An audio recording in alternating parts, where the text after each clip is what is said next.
رب قد آتيتني من الملك وعلمتني من تاويل الأحاديث فاطر السماوات والأرض أنت ولي في الدنيا والآخرة توفني مسلما وألحقني بالصالحين. بسم الله الرحمن الرحيم.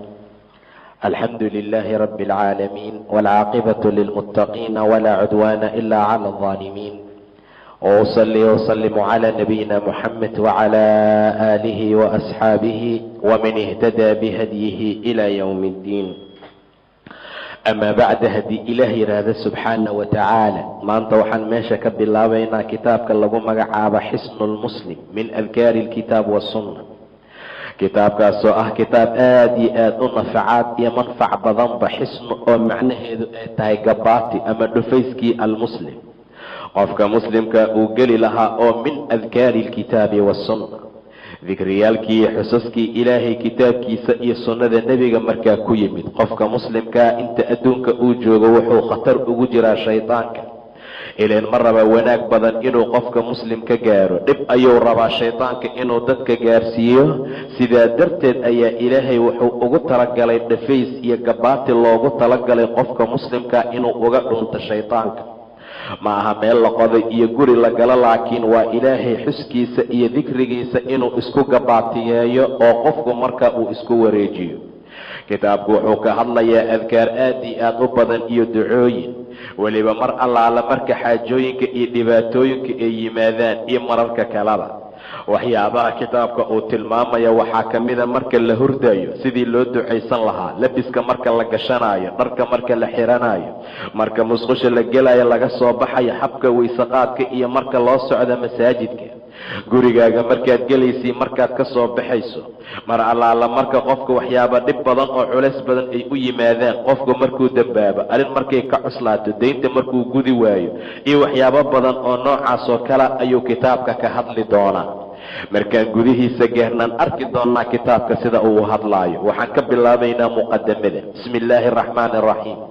almuqadima. ina alxamda lilaahi, mahad ilaahay bay u sugnaatay, naxmaduhu wanastaciinuhu, ilaahay waa ku mahadinaynaa waana kaalmo weydiisanaynaa, wanastakfiruhu, waxaan ka dembi dhaaf weydiisanaynaa dembigii aan galnay, wanacuudu billaahi, ilaahay waxaan ka magangelaynaa min shuruuri anfusina, nafafyaalkeena sharartoodii, wasayi'aati acmaalina, acmaalaheena kuwooda xunxunkaa, man yahdihi allaahu, qofkuu ilaahay hanuuniyo, falaa mudilla lahu, wax dhumin karaa ma laha, waman yudlil, qofkuu ilaahay dhumiyo, falaa haadiya lahu, wax hanuunin karaa uma sugnaanin. wa ashhadu waxaan qirayaa an laa ilaaha ila allah, alla xaqnimo lagu caabudo inuusan jirin ilaa ilaahay maahane, waxdahu, xaala uu keligiis yahay, laa shariika lahu, wax shirkina uusan markaa u sugnayn. wa ashhadu waxaan kaloo qirayaa anna muxammadan, nebi muxamed, cabduhu, addoonkiisa inuu yahay, iyo wa rasuuluhu,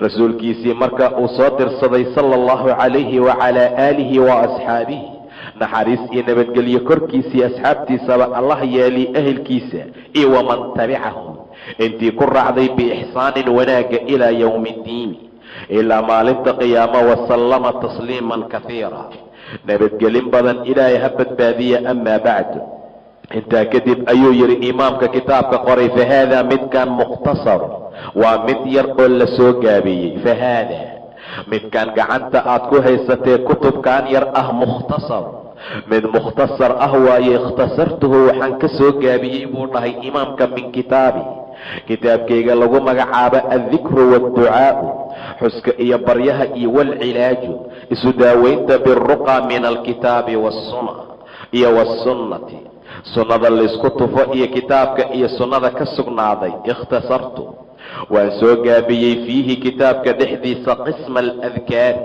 xusaska qayb ka mida, liyakuuna, si uu u ahaada kitaabka ayaan u gaabiyey, khafiifa alxamli, mid xambaaritaankiisa uu khafiif yahay, fi lasfaari, marka safarada iyo socodka markaa lagu jiro inuusan qofka cuslaynin, uu noqdo mid yaroo gacanta lagu qaadan karo, jaabka la gashan karo, boorsada lagu ridan karo.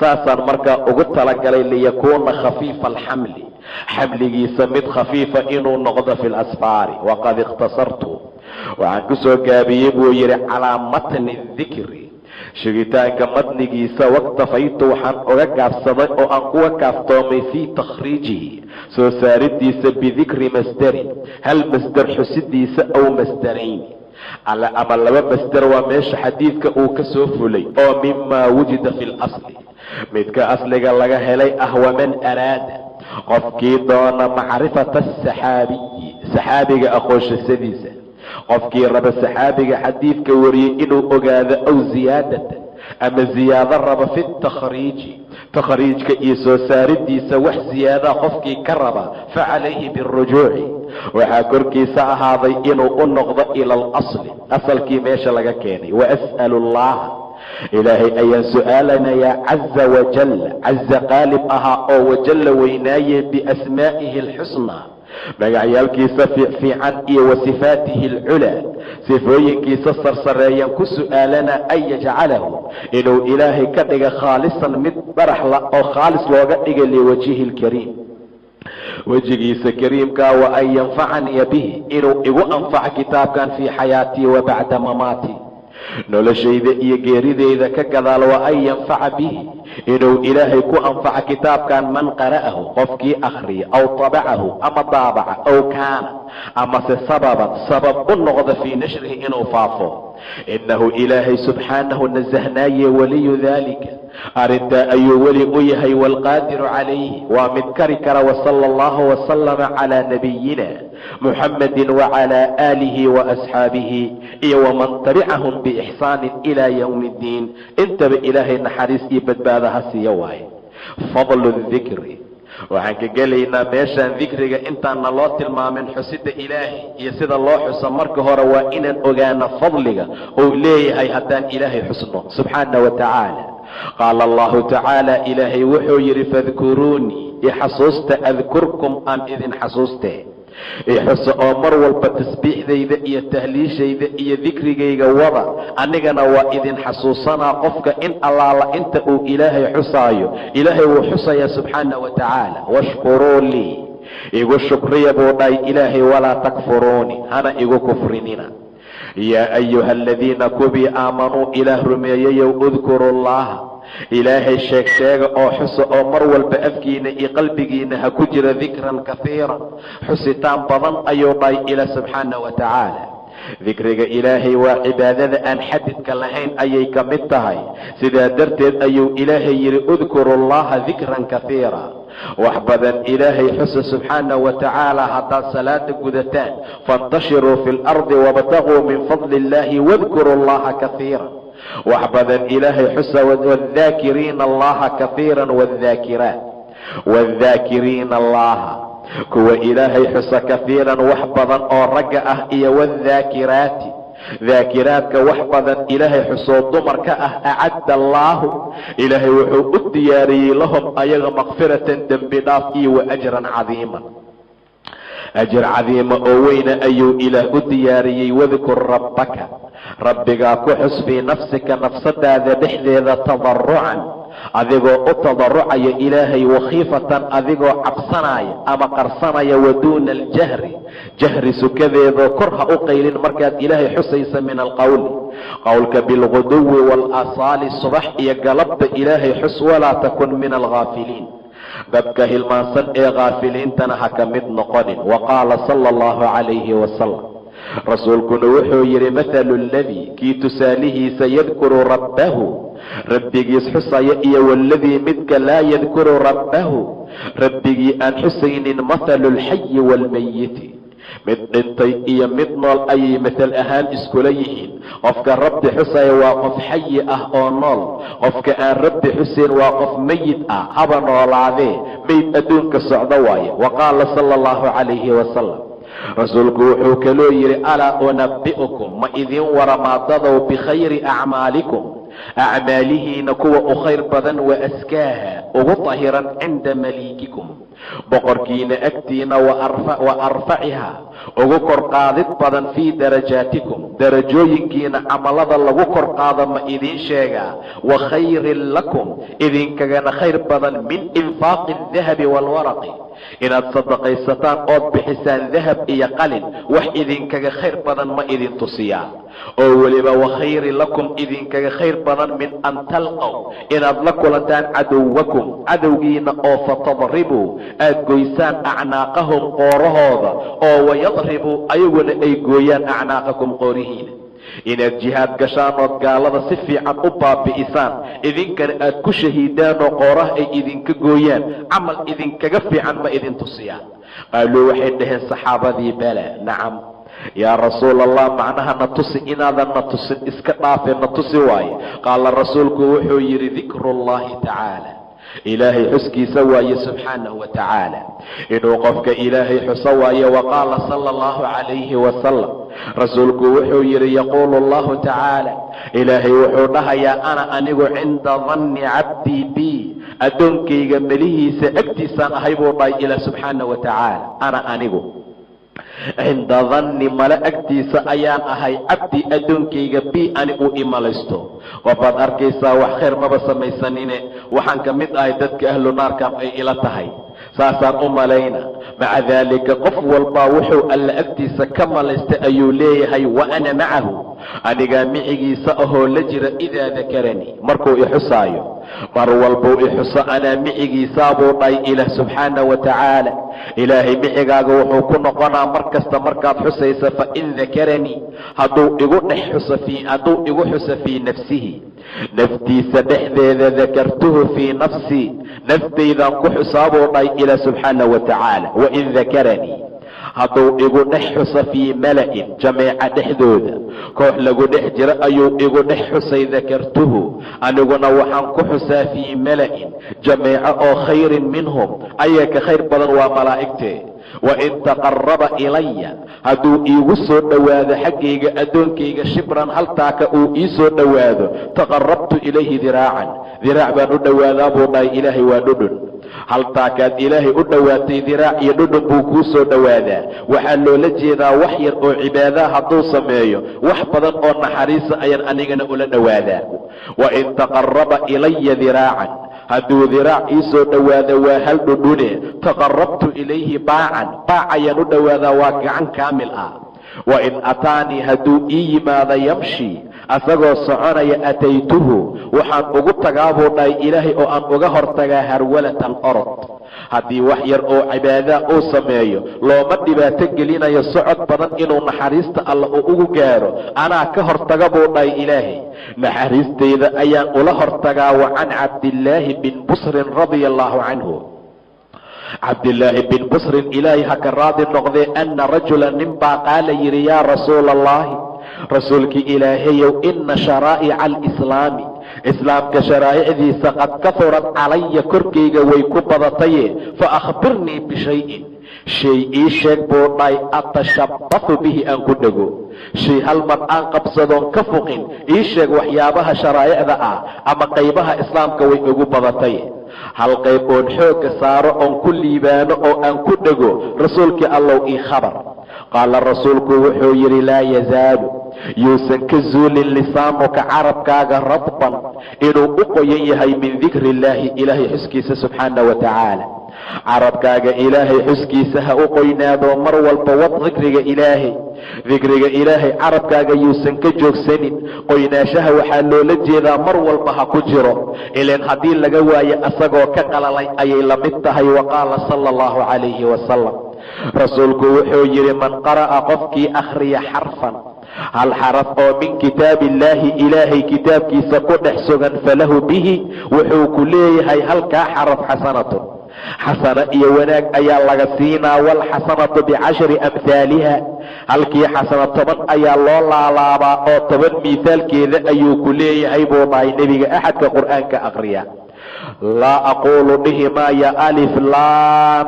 miim ayaa xarfun xaraf ah alif laam miim xaraf waaye madhahayi buu dhahay nebiga, walaakin alifu xarfun, aliftu waa xaraf, walaamu xarfun, laamtu waa xaraf, wa miimu xarfun, miimkuna waa xaraf buu dhahay nebiga. alif laam miim haddaan isku daraa xaraf loo xisaabaa dhihi maayo. alif laam miim hadduu dhao alifta gooniya loogu xisaabaa waa 10 xasanaad, laamta gooniya loogu xisaabaa waa 10 kale, miimka gooniya loogu xisaabaa waa 10 saddexaad. alif laam miim 30 xasanaad ayuu ku leeyahay.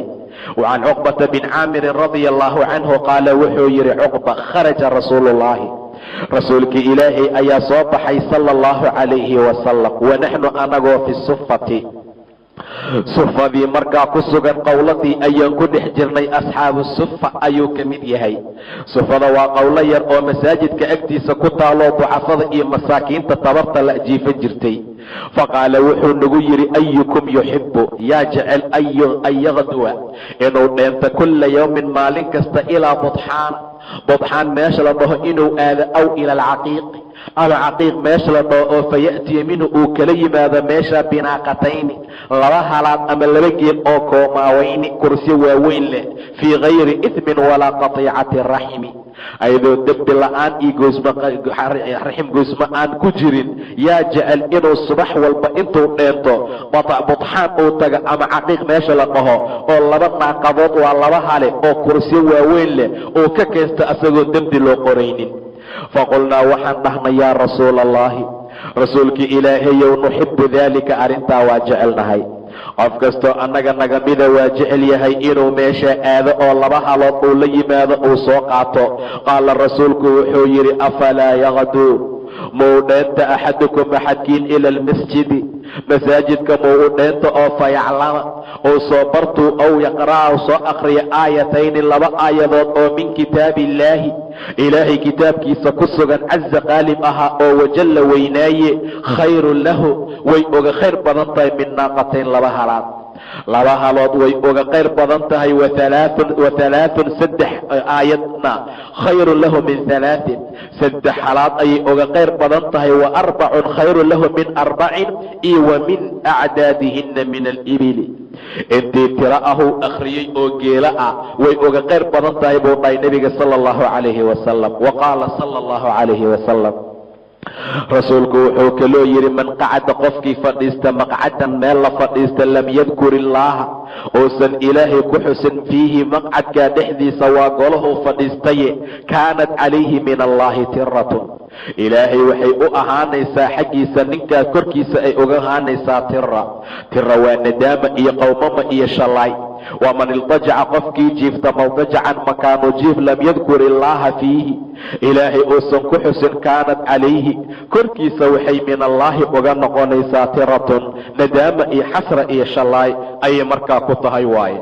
meelo badan oo gola ayaan fadhiisanaa maanta, buuq iyo hadal aan lagu badiyaa, ilaahay ma lagu xuso.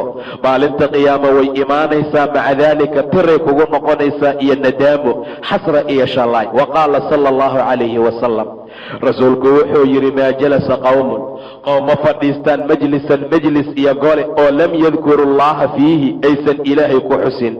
meel walbood fadhiisata hal marba ha ahaatee subxaana allaahi ku dheh, sariirta markaad jiifata hal mar xataa ha ahaatee bismi illaahi dheh.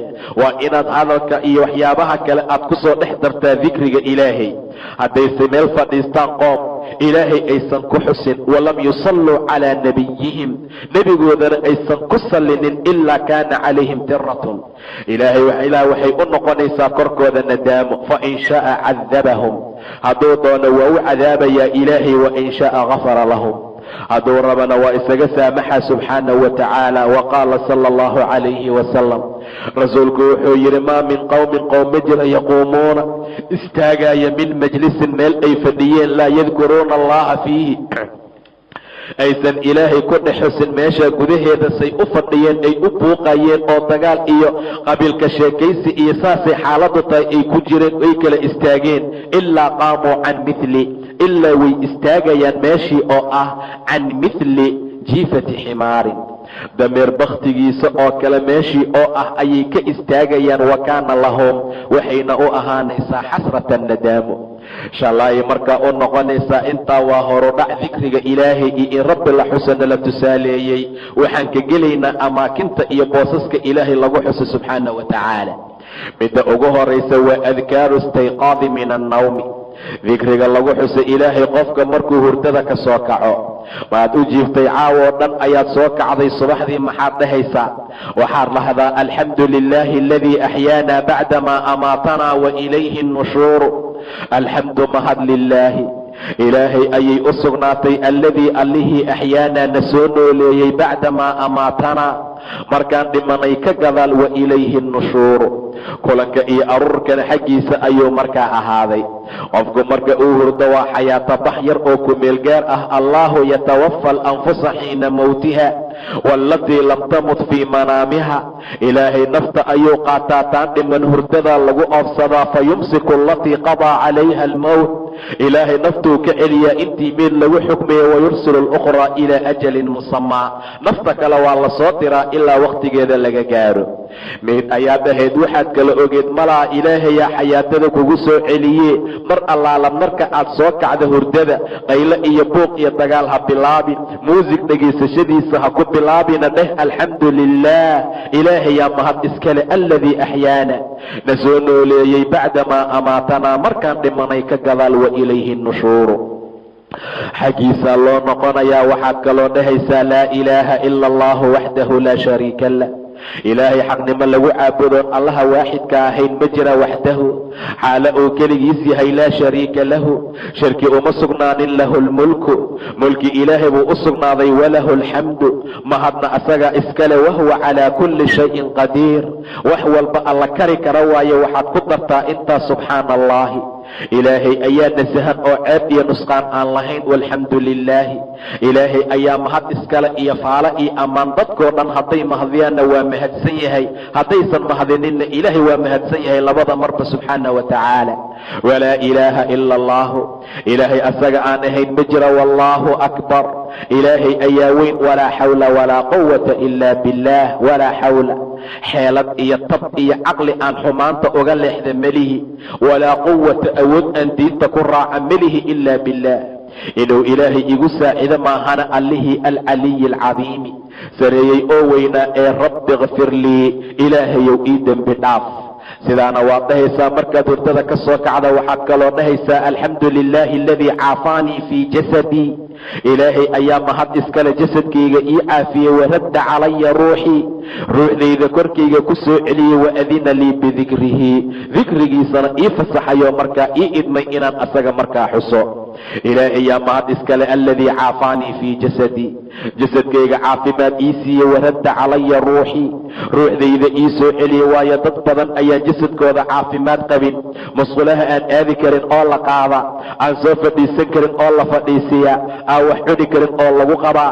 maca daalika waxaad dhahaysaa alxamdu lilaahi aladii caafaanii fii jasadii, waradda calaya ruuxii, waadina lii bidikrihi, dikrigiisana markaa ii fasaxay.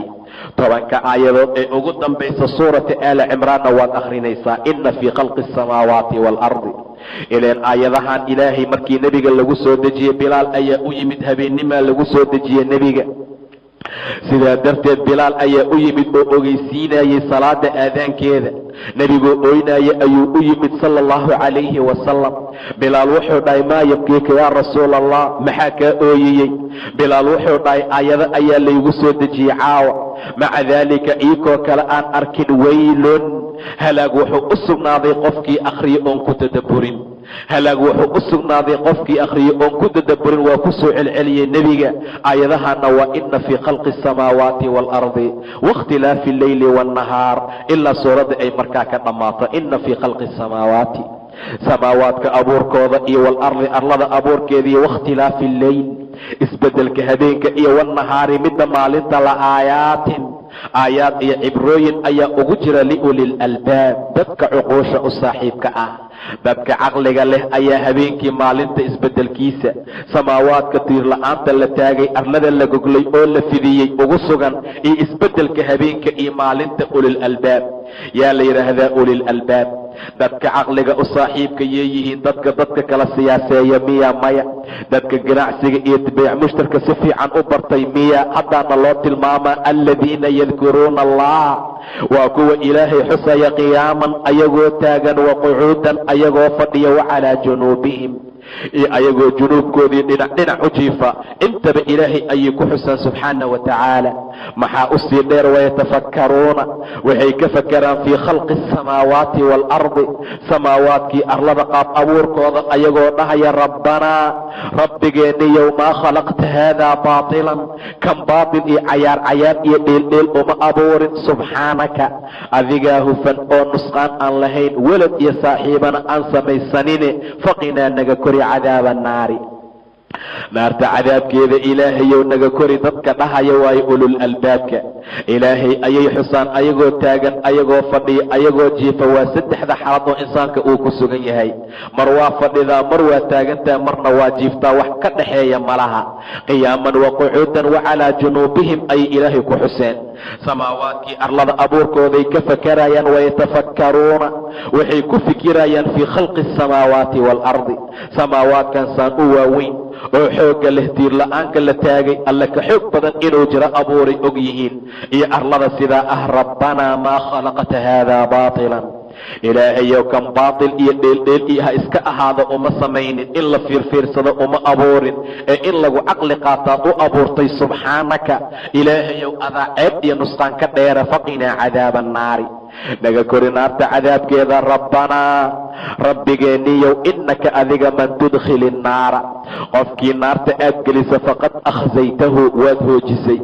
qofkiiba naar gala oo naarta aad ilaahayow ugu tala gasho, kaa waa u dhammaatay. wamaa lilظaalimiina, dhaalimiintana uma sugnaanin min ansaarin wax u gargaara. dhaalimiinta wax kaalmeeya oo nasri siiya oo ilaa mtaqaana alla xaggiisa uga daalmeeya, intaasoo dhan markaa malaha.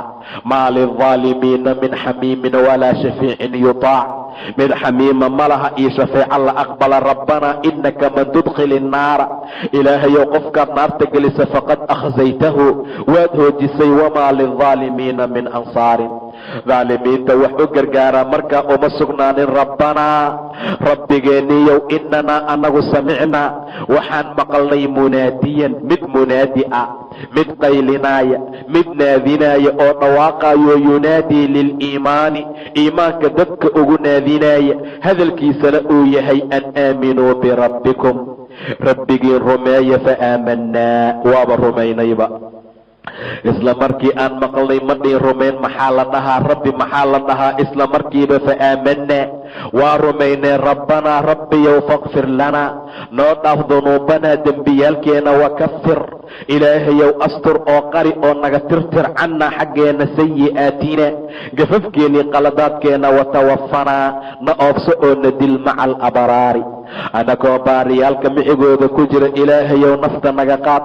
watawafanaa maca alabraar, baariyaalka micigooda anagoo ah ilaahayow waana dil oo dadka ashraartee sharta badan anagoo ku dhex jirna, ilaahayow nafta ha naga qaadin. rabbanaa inanaa samicnaa waan maqalnay munaadiyan dhawaaqe oo yunaadii ku dhawaaqaya liliimaani oo dhahaya an aaminuu birabbikum, wa rabbigii rumeeya. fa aamanaa waa rumaynay. rabbanaa faqfir lanaa, rabbigeenow noo dhaaf dunuubanaa dembiyaalkeena, wakafir ilaahayow astur cannaa xaggeena sayi'aatina qaladaadkeenii gafafka naga dhaca, watawafanaa maca alabraari, baariyaasha micigooda anagoo dhex ah ilaahayow na oobso.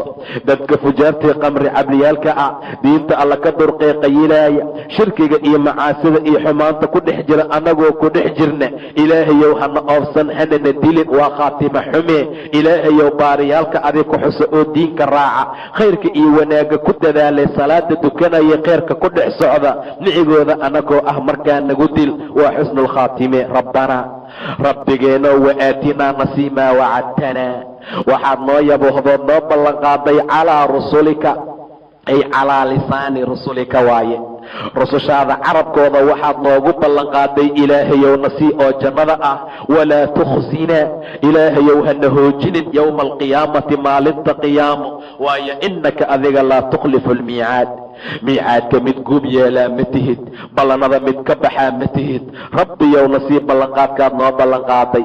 rususha carabkooda waxaad noogu ballanqaaday, ileen adi intaad noo timid nooma sheegin. rasuul ayaad noo soo dirtay, waa aaminay, waa rumaynay. ballanqaadkii rususha carabkooda aad noogu ballanqaaday nasii, hanana dulaynin yowma alqiyaama, innaka laa tukhlifu almiicaad. fastajaaba wuu ka ajiibay lahum ayaga rabbuhum rabbigood oo wuxuu yidhi annii anigu laa udiicu ma dayacayo camala caamilin shaqaale shaqadiisa oo minkum idinka mid ah. caamil uu qabtay ma dayacayo idinka mid ah, min dakarin aw unhaa, lab ahaaye ama dhadig. dakar waa wiil, aw unhaa waa naag.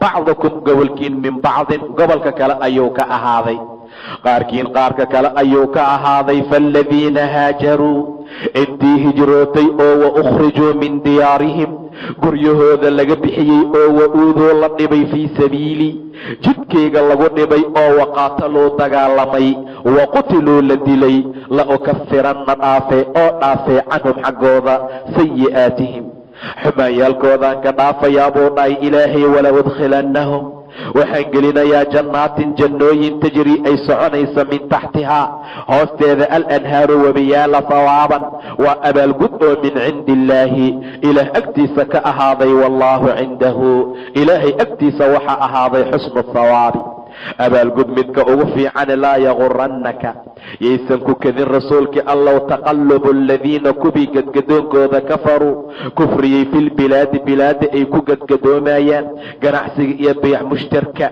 dalxiiska ay bilaada u kala aadayaan. waayo mataacun qaliilun waa raaxa yar, uma ma'waahum jahannam, intaa ka gadaal ma'wadkoodii hoyadkoodu waa jahannamo. wa bi'sa almihaadu gogolna jahannamo ayaa u baas leh.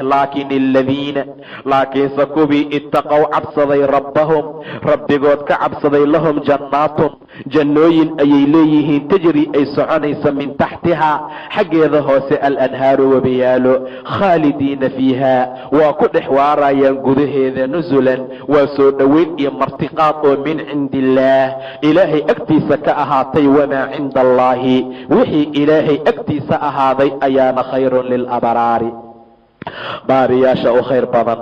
waxaa ilaahay agtiisa ahaadaa baariyaalka u khayr badan. wa ina min ahli lkitaabi kitaabka ehelkiisa laman baa ka mida yu'minu billaahi ilaahay aaminsan, wamaa unzila ilaykum wixii xaggiina loo soo dejiyey rumaysan, iyo wamaa unzila ilayhim wixii xaggooda loo soo dejiyeyba. kitaabka ehelkiisa waxaa ka mida ku aaminsan wixii idinka laydiin soo dejiyo qur'aanka ah. wamaa unzila ilayhim wixii xaggooda loo soo dejiyey oo kitaabkii injiil ah, khaashiciina lilaahi ayagoo khushuucsan oo ilaahay u khushuucsan. laa yashtaruuna aan gadanaynin biaayaati illaahi ilaahay aayaadkiisa hamanan qaliila lacag yar aan ku iibsanaynin. ulaa'ika kuwaasi lahum waxa ay leeyihiin ajruhum ajirkooda ayay cinda rabbihim rabbigood agtiisa ku leeyihiin. ina allaha sariicu lxisaabi ilaahay alla xisaabtankiisu ay soo degdegaysa waayo subxaana wa tacaala. ilaahay waa sariicu lxisaab oo alla xisaabtankiisa uu soo degdegaya waayo. aayaddu waxa ay ku soo degtay ninka lagu magacaaba najaashi oo boqorkii xabashada ahaa ayay markaa ku soo degtay. waayo mar allaala markii muslimiinta ay ka baxeen oo lagu dhibay magaalada maka, rasuulku wuxuu yidhi aada dhulka etoobiya, boqor ayaa jooga agtiisa aan dadka lagu dulmin.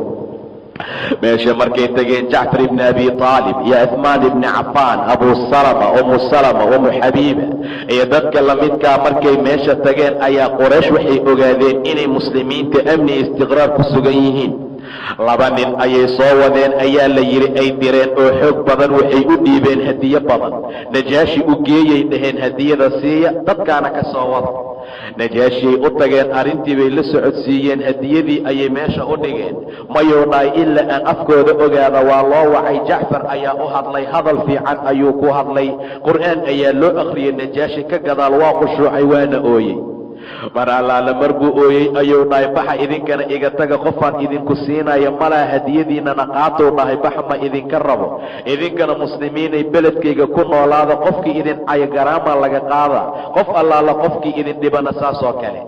maca daalika ninka ayay ku soo degtay aayadda waina min ahli lkitaab ila najaashi ahlu kitaab ayuu ahaa laman baa ka mid ah yu'minu billaahi ilaahay rumaysan waa najaashi wamaa unzila ilaykum wixii idinka laydiin soo dejiyey qur'aanka ayuu rumeeyey wamaa unzila ilayhim wixii xaggooda loo soo dejiyey waa kitaabkii nebi ciise khaashiciina lilah ayagoo ilaahay u khushuucsan oo laa yashtaruuna aan gadanayn biaayaati illaahi ilaahay aayaadkiisa tamanan qaliilan hadiyadii waa ku soo celiyey ulaa'ika lahum ajruhum cinda rabbihim rabbigood agtiisa ayay ajirkoodu ku leeyihiin najaashii wixii la mid ah ina allaha sariicu lxisaabi maalintuu dhintayna rasuulka magaalada madiina ayuu ugu tugtay salaadii janaasada istaaga ayuu dhahay boqor qiimo badan ayaa dhintay 4 takbiirood ayuu u takbiirsaday sala allahu calayhi wasalam yaa ayuha aladiina kuwii aamanuu ilaa rumeeyayow isbiruu sabra oo ka sabra macaasida oo ku sabra diinta oo ku sabra dhibaatada adduunka wasaabiruu la sabirta magaalada waraabituu ama wasaabiruu ka sabar badiya idinkaa mu'miniin ah waraabituu ku xirxirnaada diinta iyo goobaha jihaadka iyo masaajidada wattaquu llah ilaahayna ka cabsada lacallakum tuflixuuna inaad liibaantaan ayaa la arkaa. wabilaahi tawfiiq wallahu subxaanahu wa tacaala aclam.